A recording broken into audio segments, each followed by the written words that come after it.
गुरुर्ब्रह्मा गुरुर्विष्णुः गुरुर्देवो महेश्वरः गुरुः साक्षात् परं ब्रह्म तस्मै श्री गुरवे नमः तस्मै श्री गुरवे नमः सच्चिदानन्दरूपाय विश्वोत्पत्त्यादिहेतवे तापत्रयविनाशाय श्रीकृष्णाय वयं नमः श्रीकृष्णाय वयं नमः श्रीकृष्णाय वयं नमः.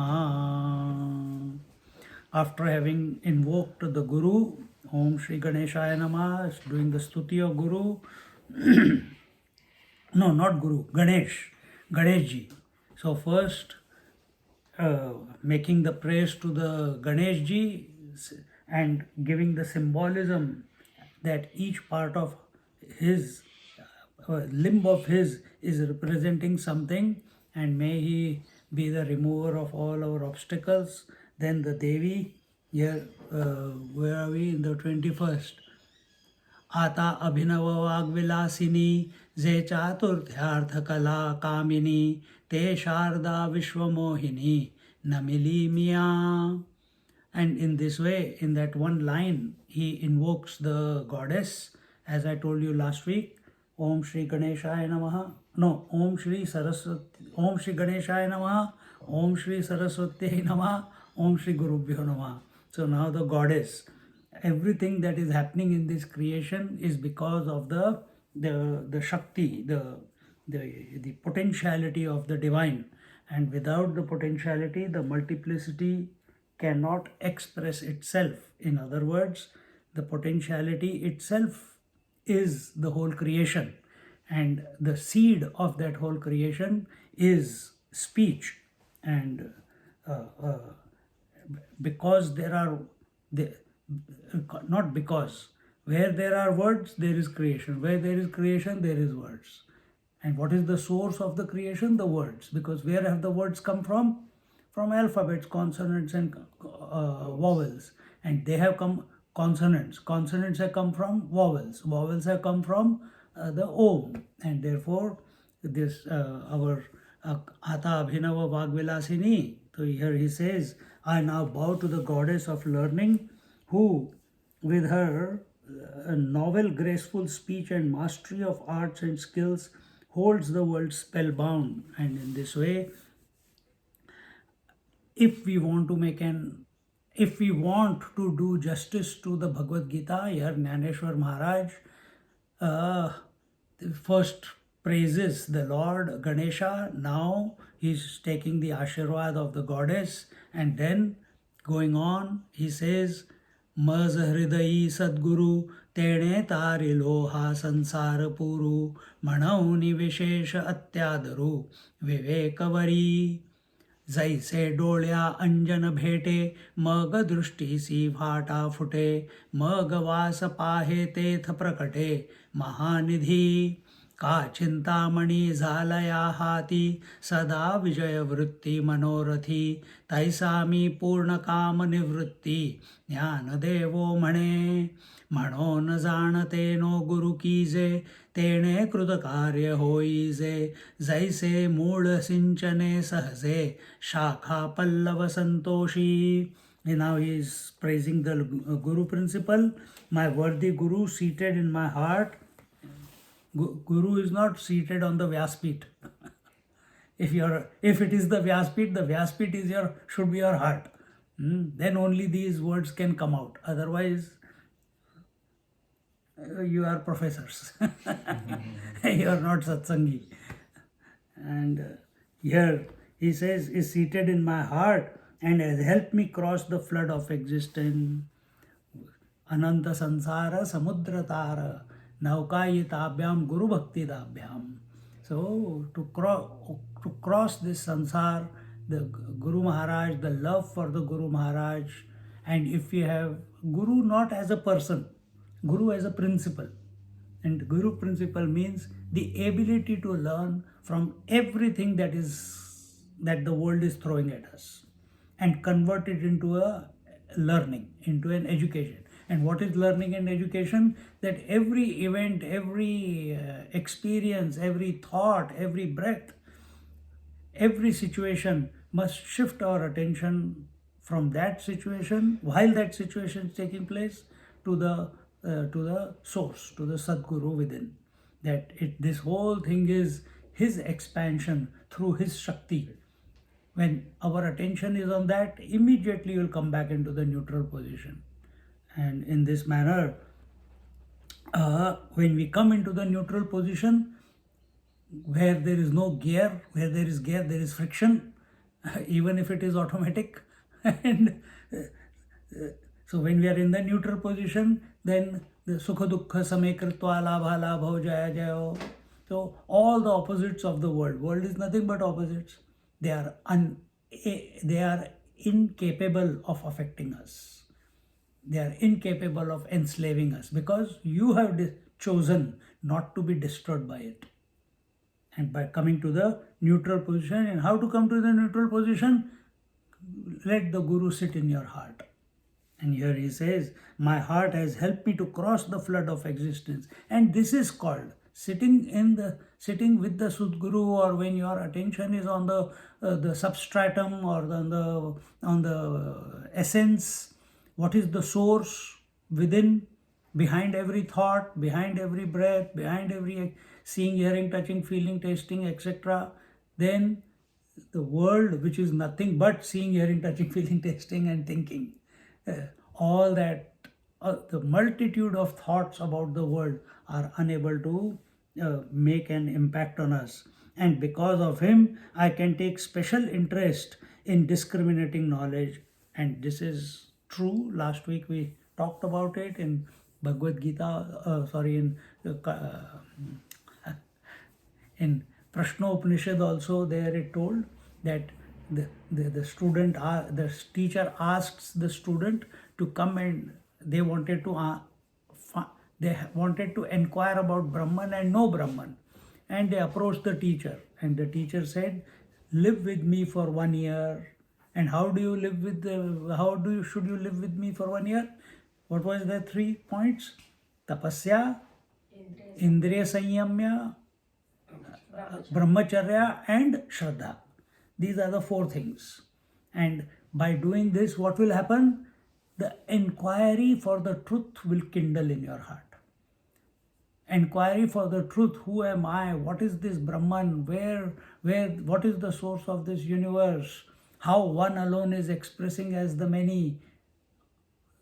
All these curiosity is not kindled by reading the book. It can. I'm not saying no. But when it happens as a result of purification, then your mind gets locked onto it. Normally what happens? We come here, our mind gets locked onto it because we are in that environment. The moment we go out of this environment, again, we get locked onto something in the world. So here he says, I take special interest in discriminating knowledge. When our attention, when our Shraddha, Bhakti is towards the Guru Tattva, then and then alone, by his grace, by the divine grace alone, the urge to discriminate. And for discrimination, you don't need scriptures. You don't need scriptures. Discrimination is as the mind becomes purified, as it becomes empty, naturally the discriminative faculty gets invoked. And what is discrimination? Discrimination is to differentiate between what is real and what is unreal, what is constant and what is changing, what is finite and what is infinite.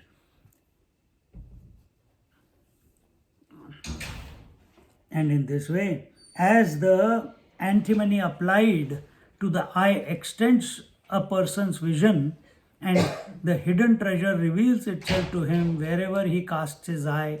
Or one who has the philosopher's stone in hand gains all desires. So by the grace of my Guru Nivritti, all my desires are fulfilled. Yeah, we remember doing this last class. And so here he says, just like the collyrium is added to your eyes to better your vision, similarly discrimination is practiced in order to get the divine vision. The third eye must open. So by putting collyrium, third eye is not going to open. So what is the collyrium? The collyrium is discrimination. And the hidden treasures reveal. So what is that hidden treasure? You all see an apple falling, but Newton also saw an apple falling. I am using apple because this was what was taught to me. Now I know that the Newton's law was already discovered by our in India long before. The Newton's law, the E is equal to mc square, the Archimedes principle, all of them are there in our scriptures. It is called, what do you call when you take someone else's information and make it your own? Plagiarism. That is what is happening for us 400 years, 300 years. And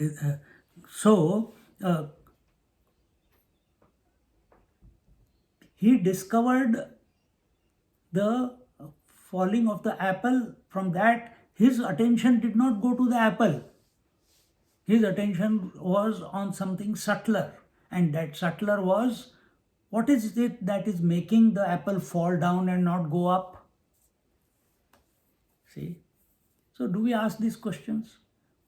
What is that which is making a child's body grow? You have seen your grandchildren, you have seen your children. What is it that is making it grow? What is making the inert planets keep going around? Who is making this whole solar system, the galaxy, work in a perfect manner? Little bit of anomaly and the whole thing will collapse. See? Who is making the eyes see, the ears hear? Kena Upanishad. And what was the answer given there?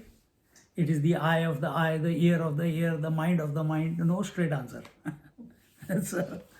But here we can say it is when such enquiry kindles in your heart, and this enquiry will kindle only when your mind is purified. Only, and how, again I'm repeating it again, 3-4 times I repeated. And when does the mind get purified? Whether you do tapasya, sanyam, indriya sanyamya, brahmacharya or shraddha, but towards whom? In the end it is shraddha. So the previous 3, tapasya, indriya sanyamya and brahmacharya, has to be practiced with shraddha. Not that by practicing those 3 you will get shraddha. No. With faith you practice that I can. It is possible for me to control. It is possible for me to surrender. It is possible for me to practice brahmacharya. It is possible for me to not live at the sensory level.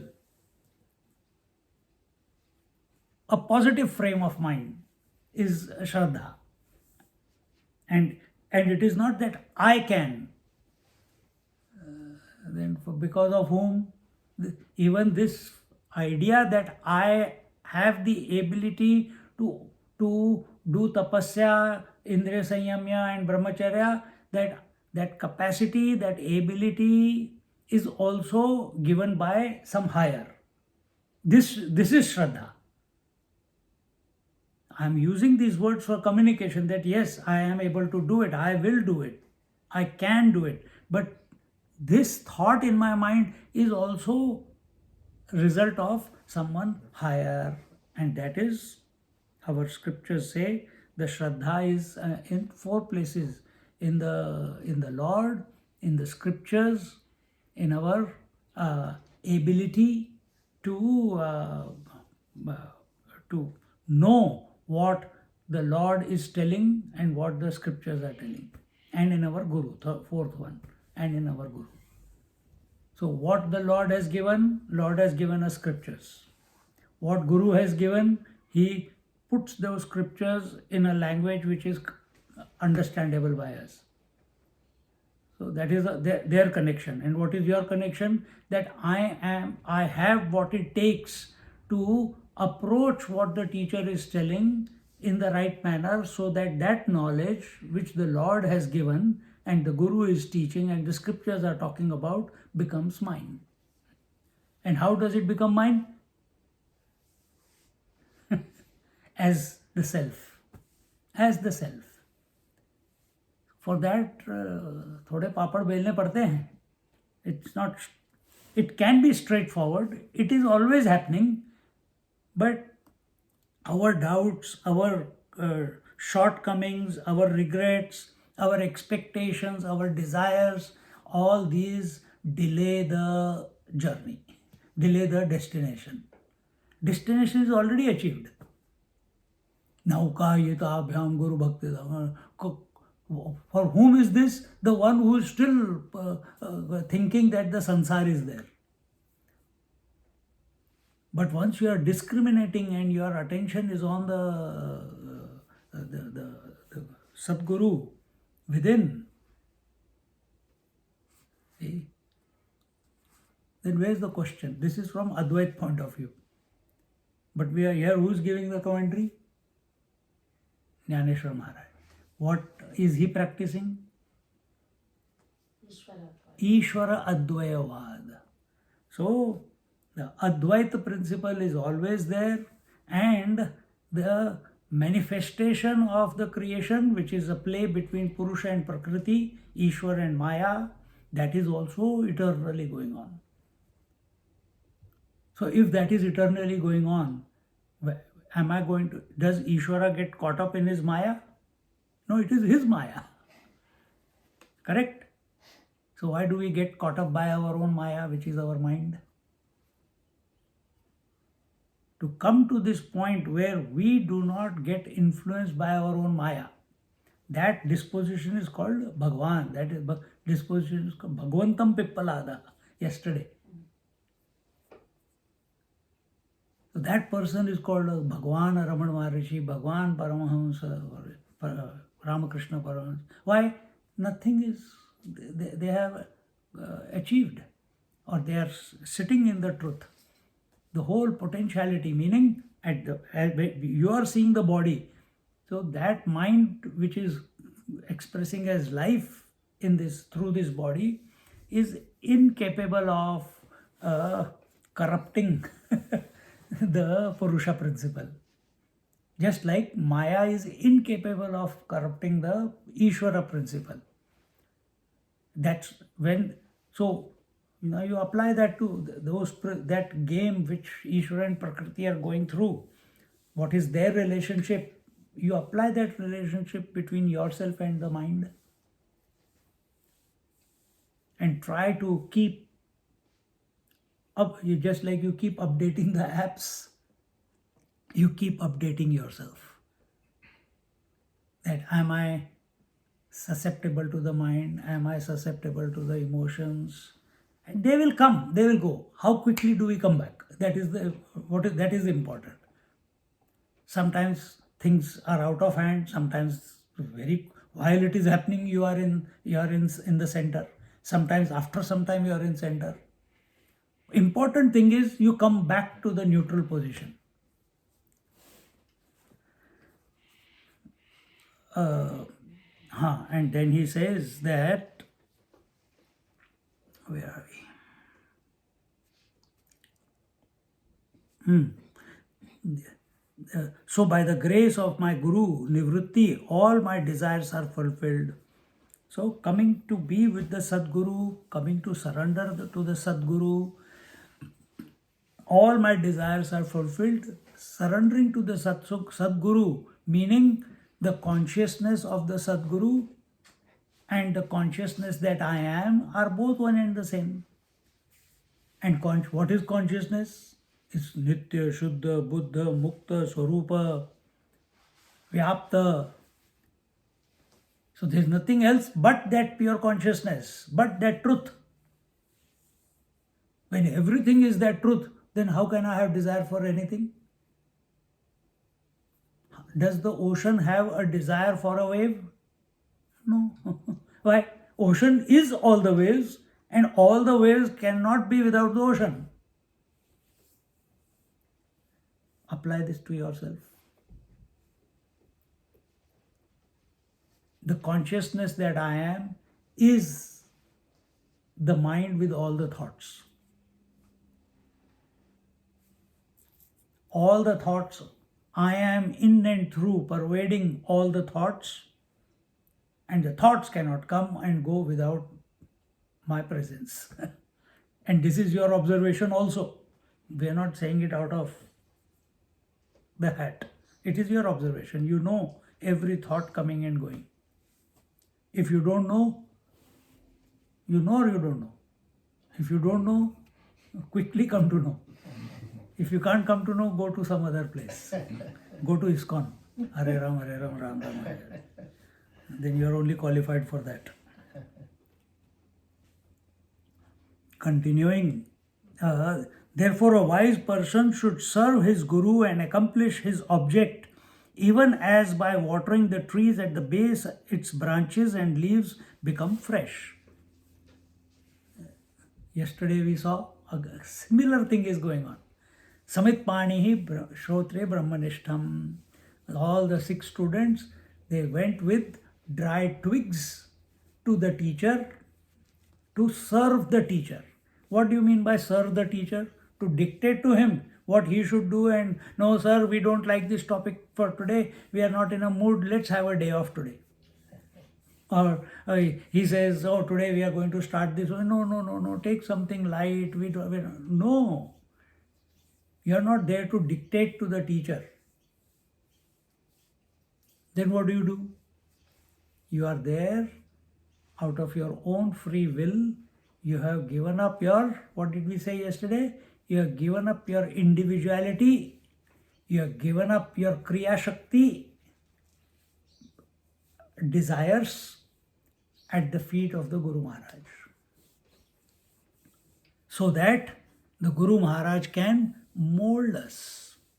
The Guru Maharaj can chip away at our imperfections. Only then, if we show that we are somebody, then he is not interested. He is not there to prove that, no, I have to make sure that this fellow becomes a realized person or this person becomes a real. No. Then what is his disposition? Whoever is available, whenever they are available, he is available. He doesn't go and say, come, I'll teach you how to realize. He may, but that will be out of divine will, not because out of his ego. So therefore, if Guru Maharaj is the source of all knowledge, just like we water the trees at the roots and all the plants, flowers, fruits, they get nourished. You don't go leaf by leaf watering every leaf, isn't it? Same way, you also, the seeker is, Jnaneshwari Maharaj is telling us through his experience that serve the Guru Maharaj, serve the Guru principle. Meaning what? Serve the Atma Tattva. How do you serve the Atma Tattva? By remaining attentive of it 24/7. That is your service. And that will express as the Guru Shushrusha, as yesterday we saw, that service to the Guru Maharaj. So when they are staying for 1 year in the ashram with the Pippalad Rishi, for 1 year, without any question, following the dictates of the teacher. So that, why we have to listen?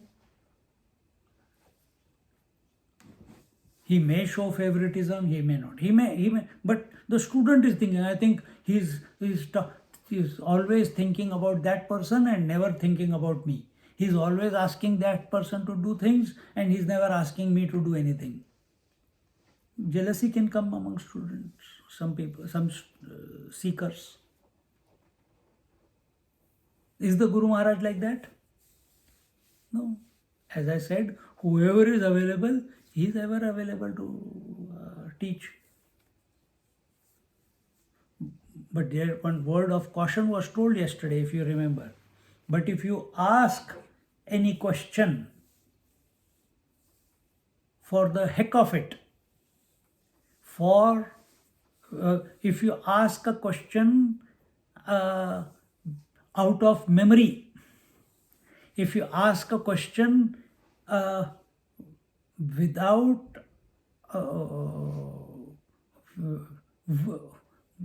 with a doubt, without coming to that question, to that conclusion by your inquiry, if you ask the question to test the Guru, the teacher will come to know straight away. And then what will happen? He will not say go. He will give you appropriate answer. See? Till here we had seen a recap. Now continuing 26th OV.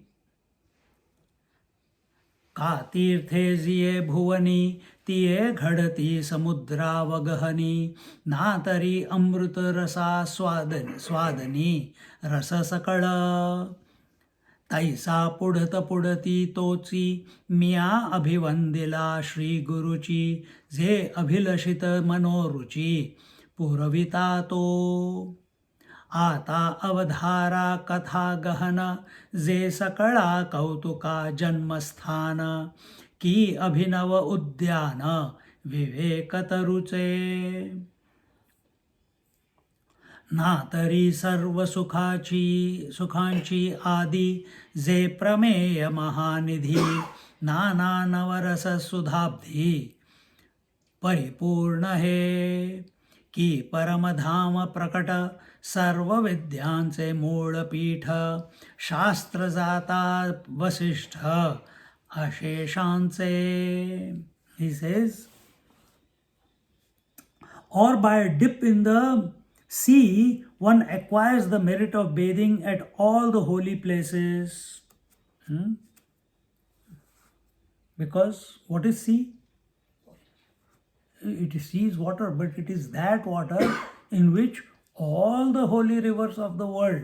You don't have to do Tirth Yatra to Ganga, Yamuna, what is that?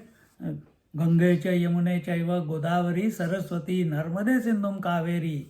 Jales means Anidhi Guru. Instead of going to all these, spending a lot of money and energy and travel and efforts, go to the ocean, take a dip, chant this mantra there, because all the waters there is nothing but that water alone. It is all the rivers are only flowing to meet the ocean, to surrender to the ocean, to be absorbed into the ocean and lose their existence. So, where should all your thoughts, all your efforts, all your energies be directed towards? Towards the merging into the Sadguru principle.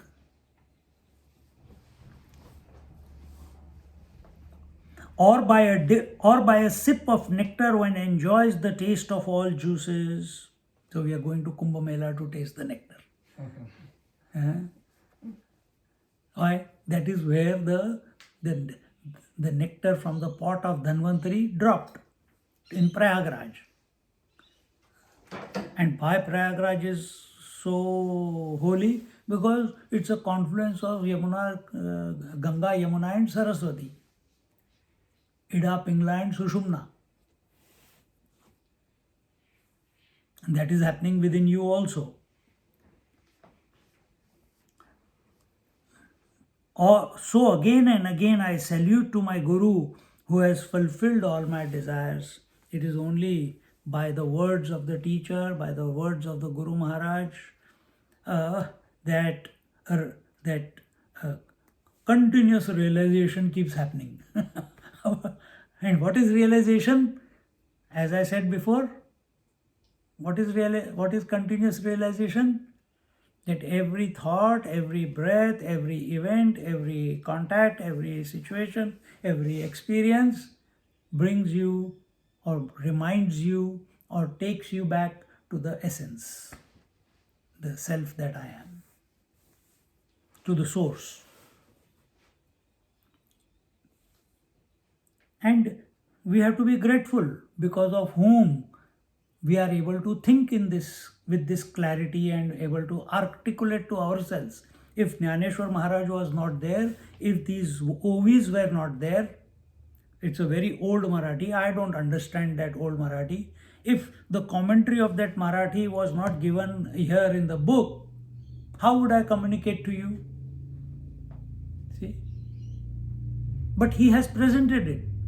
And each word is a trigger for such a elongated satsang.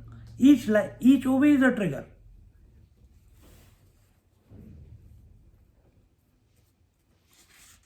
So again, I salute to my Guru who has fulfilled all my desires, that there is nothing else more to be known, there is nothing else more to be achieved, there is nothing more to realize. Because by His grace, everything is happening at this moment. And thus, only this moment is complete. Any moment in the future will always remain incomplete. Completeness, realization, abidance, enlightenment can happen only in the here and now. Now listen to a profound tale, Mahabharata, the source of all arts and entertainments, the marvelous garden of trees in the form of discriminating thoughts. Nay, it is the source of joy, being the treasure house of doctrines and the overfull ocean of 9 ambrosial sentiments.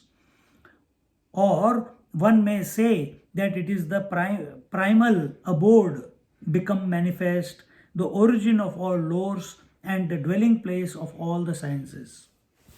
So if I have to put that in one line, what is Mahabharata? It is part of our, is it part of the Vedas? No. Is it part of the Puranas? No. It is Itihas. Thus it happened. So, and our Itihas, first Itihas was, his story was Ramayana, Valmiki Ramayana. Second one is Mahabharata, only 2. And the biographies of saints and sages also we see. But what are these Ramayana and Mahabharata bringing our attention to? They are bringing our attention to the supreme reality.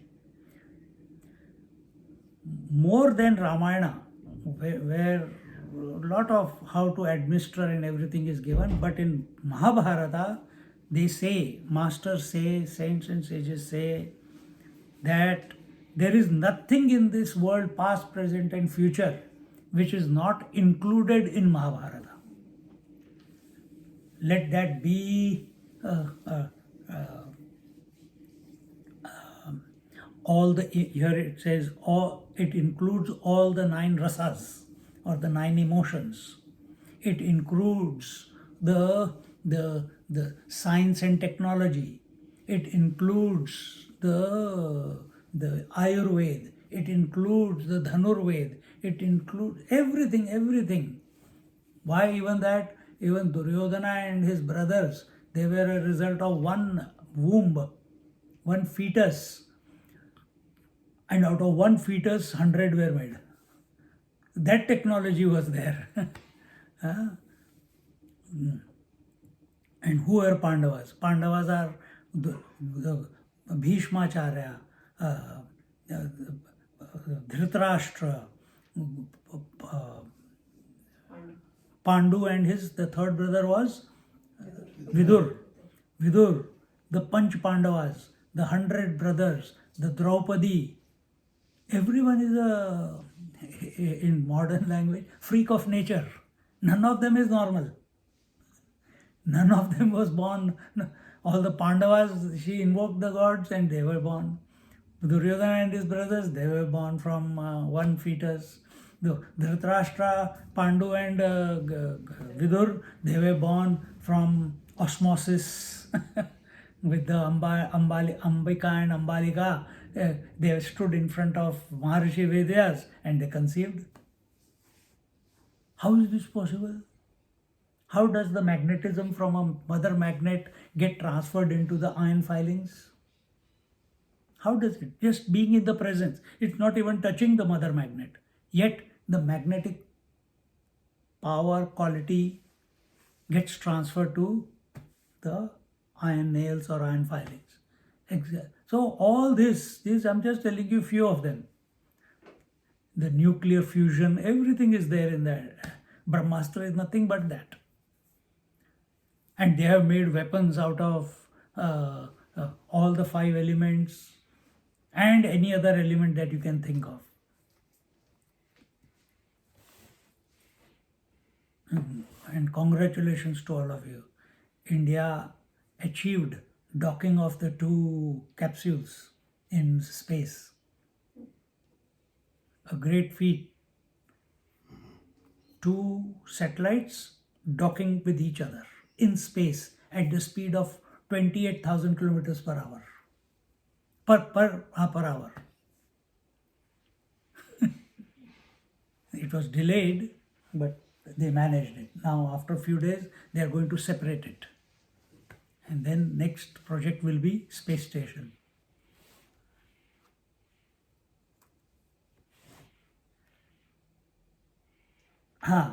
So, where are we?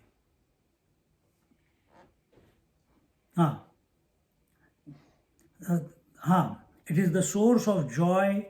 Yes, all emotions are included in it. Anger, greed. Duryodhana represents greed. Dhritarashtra, tamasic greed. Yudhishthira, dharma, and so on. Every character, and it is so intertwined, all the relationships.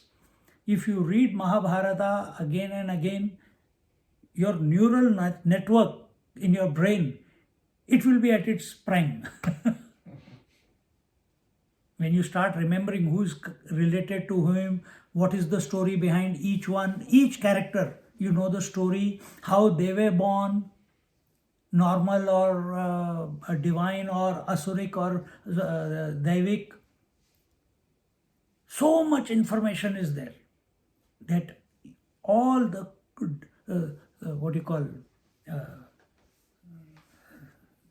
the points in your brain, they get activated. That is why children are not to be taught knowledge when they are born. They are made to chant. See? By chanting, what happens? Knowledge comes afterwards as a result of purification. Today, we have to give our sanskar to the children. We have to give sanskar to the children. Parents are not following and they want the children to have sanskar. But the children, what do they need? They need purification of the mind. How are you going to bring purification of the mind? First, they will follow their parents. What are they doing? They are watching TV and telling me to do Gayatri Mantra. Forget it.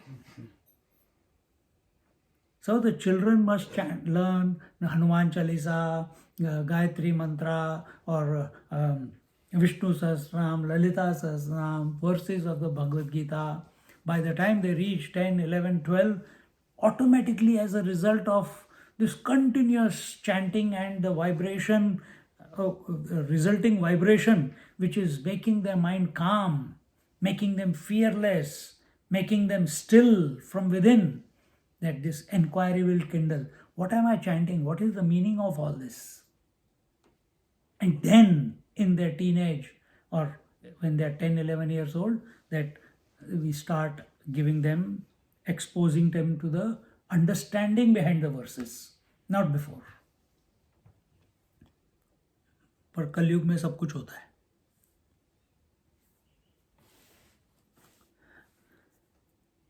Or one may say that it is the primal abode become manifest. What do you mean by primal abode become manifest? That it is that one, Mahabharata is that one in which that one alone is expressing as the whole story. Just like one ocean alone has become all the waves, as if similarly that one Bhagwan, one reality, one Ishvara alone through his Shakti has become all the characters in the creation, and the game is going on. Those who are caught up in the game, they go through joys and sorrows, gain and loss, victory and defeat. But the one who is the witness of the whole game, knowing that it is his game, Sukha Dukh, he is equanimous, he is undisturbed, and that is Krishna. Where all other characters are buffeted. They go through all the emotions. So where are we standing? Just like one ocean becomes all the waves. Similarly, one consciousness or one mind, if we may use this example, one mind becomes the whole dream. Where is the dream? Is it outside the mind? No. The mind is pervading every person there. Every thought, every sensory sense perception, every sense organ, every thought, every mind, every intellect, even the life that is expressing through every being is your mind alone in the dream. But is the mind attached to anything in the dream? Yes, it is. That's why if a tiger comes, you will wake up. If a ghost comes, you will wake up. If it happens that way. Some event in the dream wakes you up sometimes. But when you wake up, you know that it was a dream. It was a figment, it was a projection of your own mind. And therefore you don't give it any importance. In the waking world, we are giving it importance. So that we do not give too much importance to this world that we are living in, read Mahabharata. Read Mahabharata. Because something has to be done. You can't sit silent and do nothing. You can't sit silent. Life will push you in some direction. It will make you interact.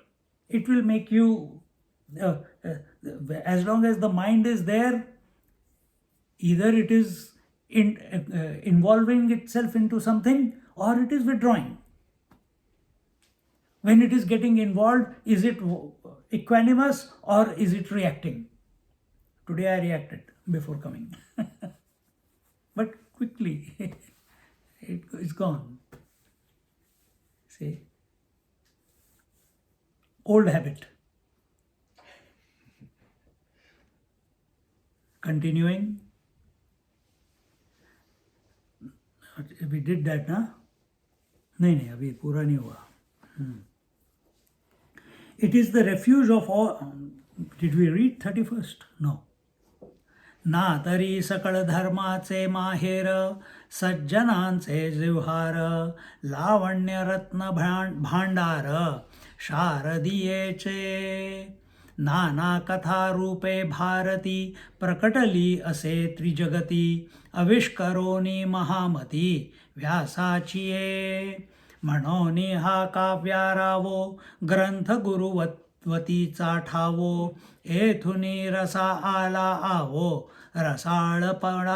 रसाळपणाचा तेवीची आईका आणिक एक येथुनी शब्द श्री स्वच्छास्त्रिक आणि महाबोधी कोवळीक दुणावली एथ चातुर्य शहाणे झाले प्रमेय रुचीस आले आणि सौभाग्य पोखले Sukhatse etha. He says, it is the refuge of all religions. Mahabharat, in this you will find people who are believing all types of philosophies.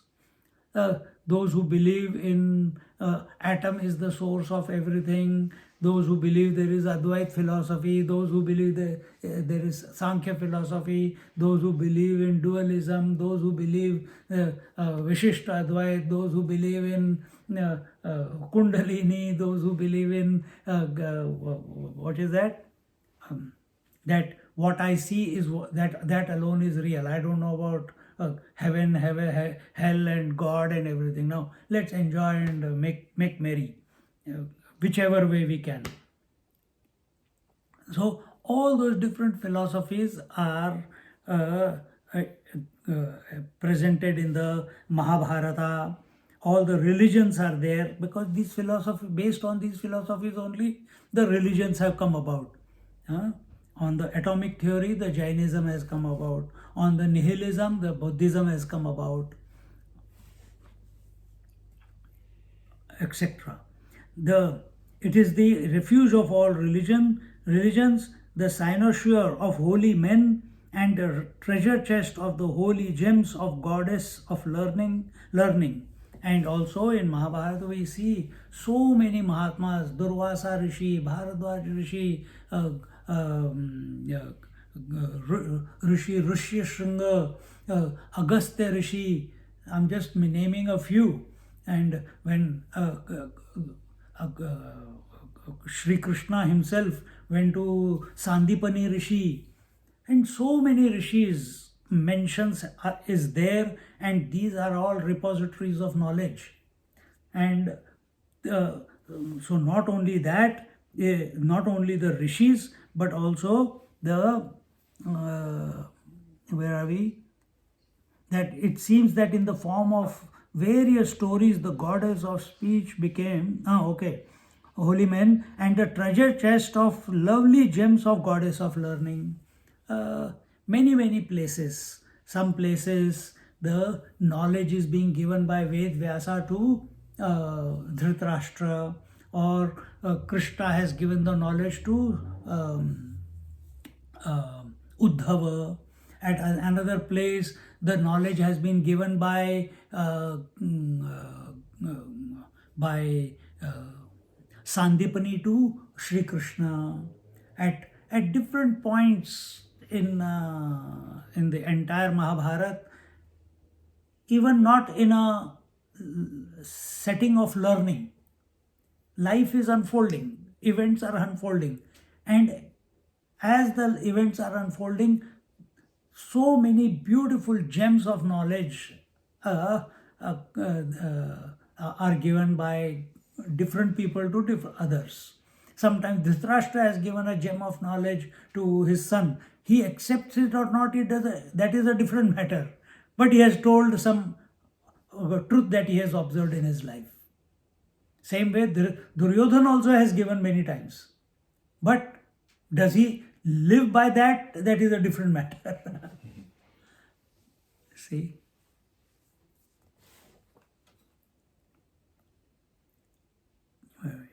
It seems that in the form of various stories, the goddess of speech became manifest to the worlds by revealing herself to the high-minded Vyasa. So, Jnaneshwari Maharaj is saying that the goddess of speech came and blessed Maharishi Vedvyas, who wrote this Mahabharata. And remember, he was formulating the shlokas, and Ganesh ji was the scribe. He was writing.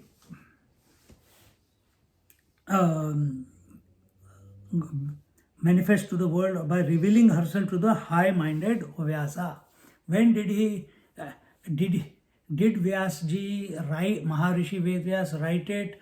After the Mahabharata period was over? Did he write it while it was going on? Did he write the Mahabharata after the war?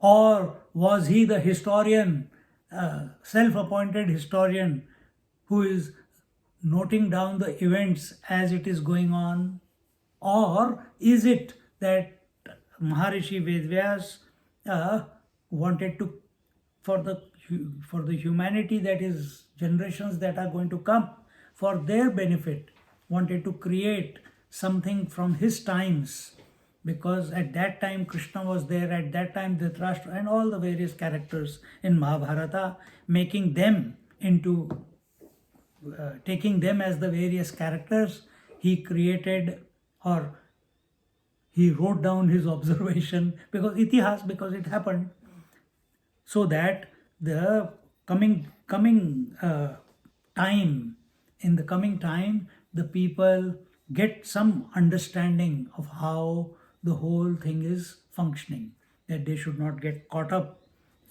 in the world and keep their attention on the infinite reality. In the end, Mahabharata is, if Krishna is not there, there is no Mahabharata, isn't it?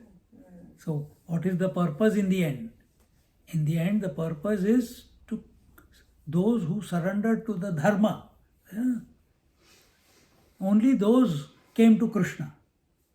And those who were against the dharma, then they were shaved off from the creation. They had to die. Eventually, those who were following the dharma also died. But what was their frame of mind? Was it of guilt? Was it of regret? Or was it of re-establishing what was right in the society?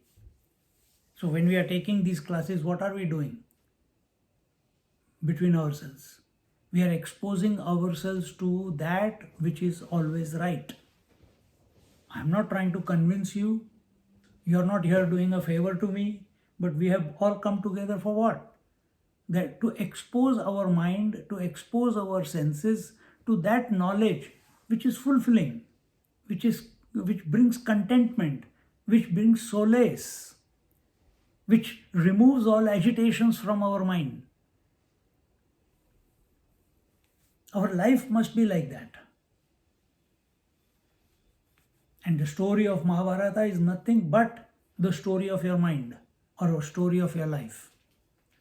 All those characters will present themselves somewhere or the other. Right now you are in an ashram.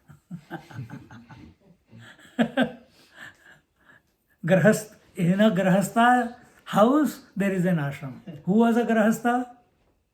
In whose house there was an ashram, which was considered an ashram? Vasisht Muni was there, Vidur Maharaj was there. Similarly, this is also one of those places.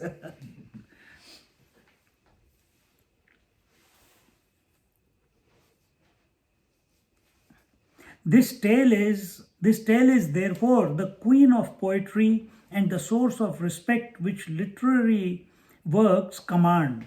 And from this tale, the sentiments, rasas, have received their poetical flavor, just like there are navarasas, there are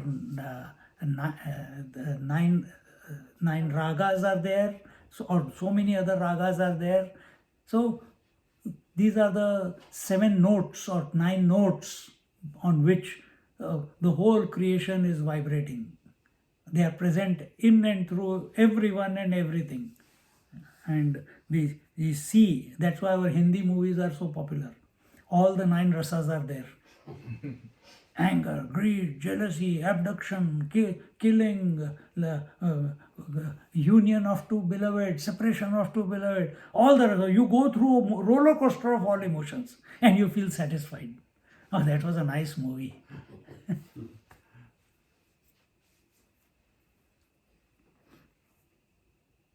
Have received their poetical flavor, and as we said, as the Mahabharata was being composed by Maharishi Vedvyas, remembering the events, and Ganeshji was writing whatever he was uttering, Ganeshji said that I will only write if you do not stop. And Maharishi Vedvyas told him, yes, I will not stop, but you should write after understanding. And in that, because the inspiration was so much within Maharishi Vedvyas, that unbelievable compositions were coming. You take Bhagavad Gita for example. And when those compositions were coming, he's asking Ganeshji, you must understand, only then you should write. By the time Ganeshji used to think, oh, what did he say just now? Oh, okay. He took that few moments to think and write. In that time, Maharishi Vedas used to think about the or to him the further verses were revealed.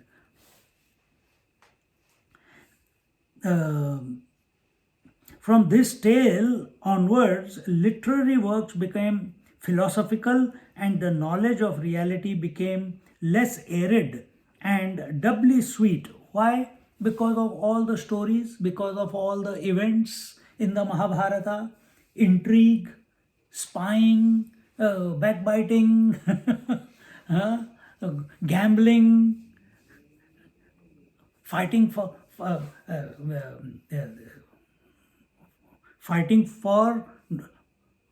what is more important, being the king of the country or being the father of the son. What is more important? If you say I am the father of my son, and the people say the king is the father of the citizens, first he is the father of citizens, where does your responsibility lie? First towards the son or towards the citizens? See? And such things, such pointers throughout the another example that came was Duryodhana decided, just yesterday we are watching Mahabharata right now at home. So he says that I want to get my sister married, Dushala, to Jayadratha. Because he's the Yuvraj. He's not the Yuvraj yet. He says, I want to get my sister to married. Who gave you the right to marry off the girl to someone who's the enemy of the kingdom, but you are deciding that you want his friendship? The king has not said so. The crown prince has not said so, who is Yudhishthir. All the elders in the court have not discussed about it, and you are making... So that means that girl does not have a freedom to choose. In those days, it was the Swayamvar time. So it makes you think, what is the right way? Swayamvar is the right way, or the woman does not have any right, and so on. Similarly, Karna, who was born to Kunti even before she got married to Pandu, he is reared up by a charioteer. And in that time, in Hastinapur, the charioteers could not pick up weapons. They cannot lift and practice the weapons which the Kshatriyas use. There was a clear demarcation that the Brahmanas have to do this, Kshatriyas have to do this, Vaishyas have to do this, carpenters have to do this, Shudras have to do this. But Karna, he is the son of God's son through Kunti. But naturally, this potentiality is there in him. He wants to excel at everything. And he wants to fight this injustice, because the Vedas say that a Shudra can come to know the truth. He can study the scriptures. Everyone is born a Shudra. As they, through their karma and through their jnana, they can raise their level in the society. See? But Karna, in that time, in that kingdom, this was not allowed. And therefore, the problem began. A disgruntled youth, very idealistic, but with the wrong side. Why? Because he was conceived before marriage to test out the mantra. Say, all such things make you think about the various interactions in the society, what is right, what is wrong, what is dharmic, what is adharmic. And out of this dharmic, adharmic, what is worthy of pursuit? While you are living your life, what is worthy of pursuit? What is worthy of pursuit? And in this manner, from this Mahabharata, which is only 5,500 years old, all the philosophical and knowledge of reality till onward, literally works became philosophical, and the knowledge of reality became less arid, meaning arid means dry, isn't it? Yep. So less dry. Why? Because behind every emotion there was a story in Mahabharata. Behind every shortcoming or positive point, there is a character in Mahabharata. And in this way, you can connect jealousy. Who is jealousy? Duryodhan is jealousy. What is tamasic attachment? Dhritarashtra is tamasic attachment. Revenge. The Dronacharya, very born in freak circumstances, born from a Drona, no normal birth. His child also has a third eye which is made up of money. Everything out of the ordinary. But because he was insulted by his friend, now he wants to take revenge, therefore he is teaching. So is that right? Was he doing right? No. Then why did he do it? Then why did he do it if it is not right, being a Brahmin? Why? He is a born Brahmin, but then he is teaching all the martial arts and the arts of destruction to all the Pandavas and Kauravas. Is that right? And what is he asking for in Guru Dakshina? I want to defeat Drupad. Is that right? For a guru to behave in this manner, it makes you think. Answer is not given. Answer will be given at the end when Krishna tells who all are already dead to Arjun. Because of these faults in their character. They may be great persons, they may have great power, siddhis, but that does not make them great. They still have to die because they were following adharma. They are following unrighteousness. And if you can't understand what is righteous and unrighteousness, what is dharma and adharma, hold on to the Lord with faith and love.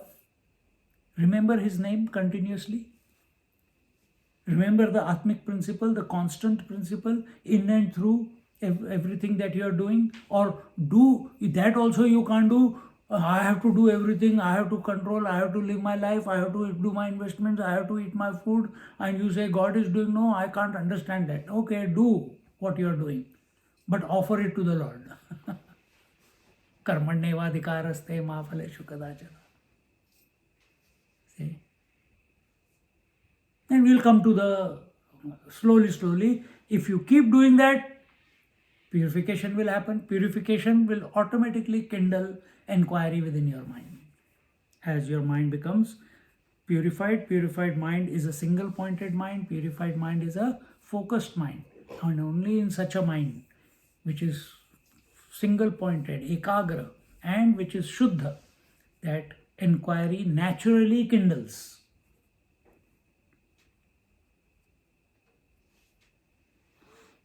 Because of it, literary art became more erudite, spiritual knowledge became more agreeable, and the fortunate state of happiness became perfect. See, all the Puranas, were they there before? They were, but they were unmanifest. Till 5.5, till Ved Vyasji did not write all the Puranas as we see them today. For Ramchandraji, were there Puranas to study? No. Then what did they study? Only the Vedas. For the Pandavas, were there Puranas to study? No. Then what did they study? Only the Vedas. Then Puranas are for whom? For us, the stupid people who are coming in the future generations. Why? Why? Because there is no discipline in our mind. There is no our inner antakaran is not purified. During Treta, Satyug, Treta Yug, Dwapar Yug, it is degenerating, and now Kali Yug. In Kali Yug, as the time goes, less the instant gratification. No discipline. No discipline. Can't stay with one thought continuously for some time. Have you noticed that in yourself? Keep flicking the channels. That's like, oh, Swamiji, I don't watch TV. You continuously go through your WhatsApp. Same thing. Asthir mana. This leads to arguments, this leads to irritation, this leads to all unwanted things. And so that this type of, in these times our mind does not go in the unwanted direction, something fascinating has been given to us, and that is this Mahabharata. It is more fantastic now. See, all these Harry Potter people see. It is wonderful, beautiful story. But is it complete? Does it have the length, breadth, scope of depth of knowledge that Mahabharata has? No. Ramayana, it is wonderful. But it also does not contain all the nuances, all the intrigue that is given here in Mahabharata. And so that, and it's a reflection of our life. So if we say, don't tell lies, tell that satyam vada, dharmam chara, matru devo bhava, pitru devo bhava, guru devo bhava, atithi devo bhava. And the student, this child first asks, why? First he wants to know why. He does not trust the parents. Those who trust, they follow. But he wants to know why. And if you tell him, no, because I say so. In previous periods, they could say that and get away with it. In today's time, you tell a child, because I say so, he say, I will also say so. Isn't it? But when you put a story behind every emotion or whatever you are teaching the child, you tell a story behind it. See, in Mahabharata, this is what happened, and that's why we should not do it. Jataka tales are there. The stories of various kings are there. For everything there is a story. So, oh, really? That story remains with us. That message may not remain, but the story remains. We may forget this message, but when we remember the story, message automatically becomes available.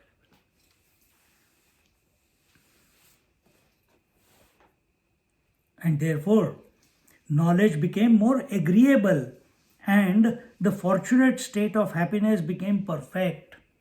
So, in Kali Yuga, it is very easy to realize. Why? On one hand, there is a shortcoming that we can't become single-pointed. We can't become single-pointed.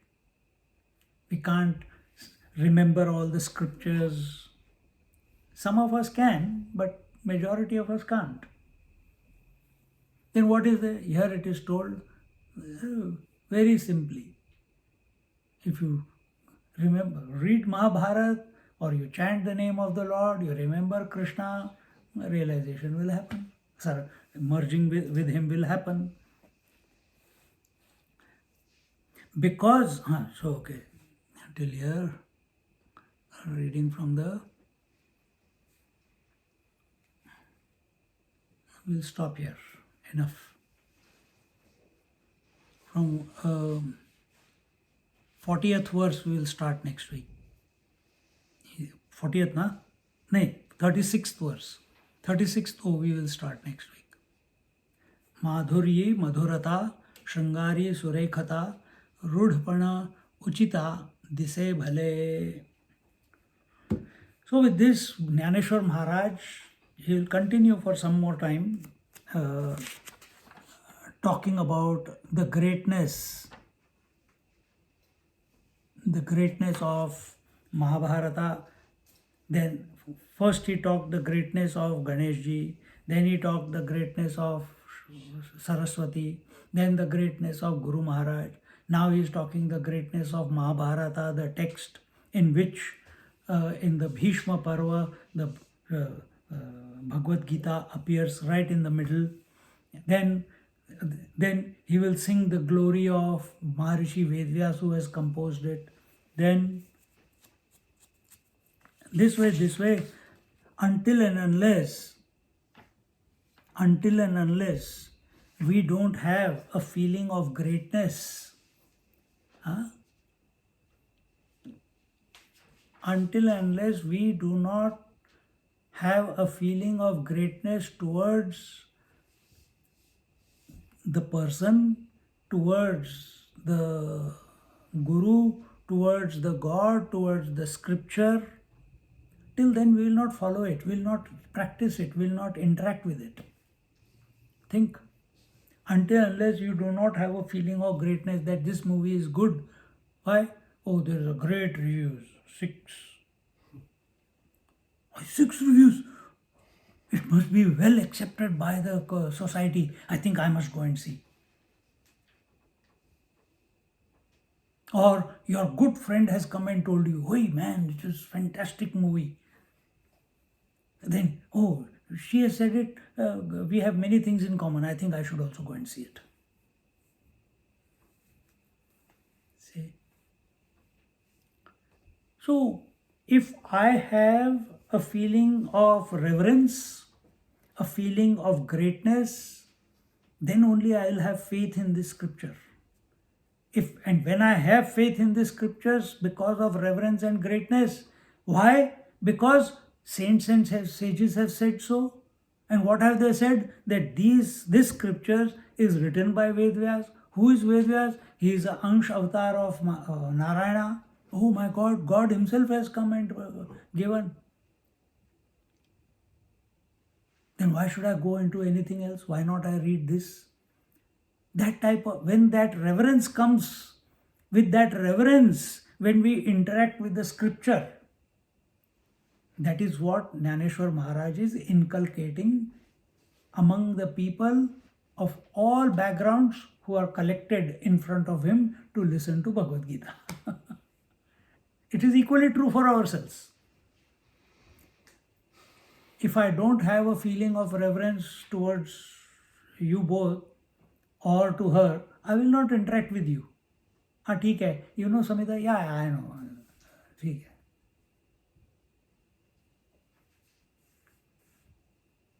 See? So we will go to that movie, that Mahatma, we will pay $500,000 to listen to Sadguru. Why? In our heart, there is a sense of greatness about him, isn't it? So we have to inculcate that. Understand the principle. I'm not saying that you have to go after this person or that person or this movie or that movie. I'm trying to bring out the principle. Whatever you have greatness and reverence towards, that alone you will follow. That alone you will interact with. Choose wisely. And if our Jnaneshwar Maharaj at his 10, 11, 12 years old, his guru, Nivrittinath, has told him, now talk on Bhagavad Gita. So how to begin? This is the way to begin. Prepare the minds. These people, common folk of the society, first time in their life they are going to listen to Bhagavad Gita in the local language. Understand the circumstances. It was only meant for the Pandits to read in Sanskrit. But now it is made palatable digestible, receivable to one and all by this young boy. And he is, remember, Ishvara Advaivad is all inclusive. Nothing is left out. In Advait, there is only one. Nothing can be talked about one because it's beyond speech and mind. But in Ishvara Advaivad, Ishwar and Prakriti is there. So nothing in Prakriti can be left out. So and that is what Mahabharata is. Nothing is left out of this Prakriti. Everything is included in Mahabharata. So how to present it? Just because I say it is great, it is great. No, it is not. So he is starting from beginning, Ganesh, Saraswati, etc. With this, we conclude today's class and we look at 36th OV in our next class. 36th. यहाँ पे ये. Okay. Om Purnamada Purnamidam Purnat Purnamudachyate Purnasya Purnamadaya Purnamevavashishyate. Om Shanti Shanti Shanti. Harihi Om. Shri Gurubhyo Namaha. Harihi Om. Sit quietly for a moment.